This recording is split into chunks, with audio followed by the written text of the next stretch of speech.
বিজ্ঞান হলো বিশেষ এক প্রকার জ্ঞান। আর সেই জ্ঞান আমরা তিনটি পদ্ধতিতে সাধারণত নির্বাচন করে থাকি। একটা পর্যবেক্ষণ, পরীক্ষা নিরীক্ষা এবং বিশ্লেষণ। আর আজ এই তিনটি তথা ত্রিধারা সমন্বয়ে যে বিজ্ঞান প্রদর্শনীর আয়োজন হয়েছে, আর আয়োজক হলো বগুড়া বিজ্ঞান সভা। আর এই সুযোগ যারা করে দিয়েছেন সে প্ল্যাটফর্ম হচ্ছে বগুড়া বইমেলা। তাই বগুড়া বইমেলার সমস্ত সদস্য তথা এলাকাবাসী তথা ম্যানেজিং কমিটি সবাইকে আমার আন্তরিক শুভেচ্ছা, শ্রদ্ধা এবং সশ্রদ্ধ প্রণাম জানাই। সেই সঙ্গে আমার আজকের এই অনুষ্ঠানের সঙ্গে যারা বিচারপতি হিসেবে রয়েছেন, আমার গুরুদেব তথা তন্ময় বিশ্বাস মহাশয়। গু শব্দের অর্থে যদি হয় অন্ধকার, গু শব্দের অর্থে নাশকারী, অর্থাৎ যিনি অন্ধকারকে নাশ করে আলোর পথ দেখান তিনি হলেন গুরু। সেই অর্থে তিনি আমার গুরু। আর সেই সঙ্গে রয়েছে আমাদের বিজ্ঞান সভার একজন অদম্য কর্মী, তিনি জয়দেব দে, তাকে আমরা পেয়েছি।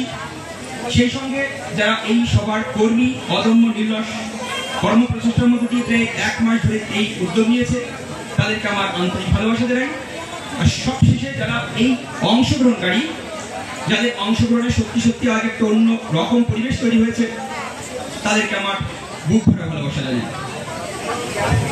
এক্ষেত্রে বলি, বিপ্লব পৃথিবীর কতটুকু জানি, দেশে দেশে কত না নগর রাজধানী, মানুষের কত কীর্তি নদী গিরি সিন্ধু মরু, কত না অজানা জীব, কত না অপরিচিত রূপ রয়ে গেছে অগোচরে।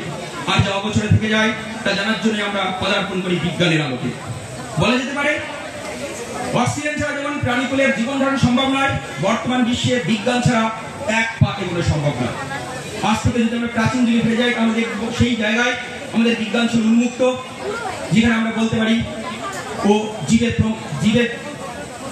প্রাণ আছে, শুধু তাই নয় গাছেরও প্রাণ আছে প্রতিষ্ঠা করে গেছেন এক সাধক, বিজ্ঞান সাধক, তিনি জগদীশ চন্দ্র বসু।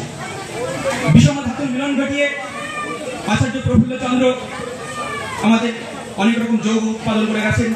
সেই সূত্র ধরে এই জন্মের, এই প্রজন্মের ছোট ছোট বালকদের মধ্যে যদি এই বিজ্ঞান স্নেহা জাগানো যায়, তাহলে অবশ্যই আগামী দিনগুলোতে আমরা কুসংস্কার থেকে বেরিয়ে আসতে পারবো। শিক্ষার আলোরে পদার্পণ করে বিজ্ঞানকে কাজে লাগিয়ে বিজ্ঞান মনুষ্য সমাজ গড়ে তুলতে পারবো। তাই এলাকাবাসী যারা গুরুজন আছেন তাদের উদ্দেশ্য বলছি, 1, 2, 3 আপনারা সবাই আপনার বাচ্চাকে বিজ্ঞান শিক্ষা দিন। 4, 5, 6 এই শিক্ষা নিতে নেই কোনো ভয়। 7, 8, 9 দেখবেন আপনার সন্তানের অবশ্যই হবে জয়।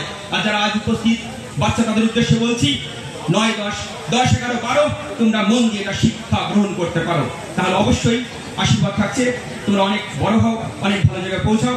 এই বলে আমি আমার বক্তব্য শেষ করছি।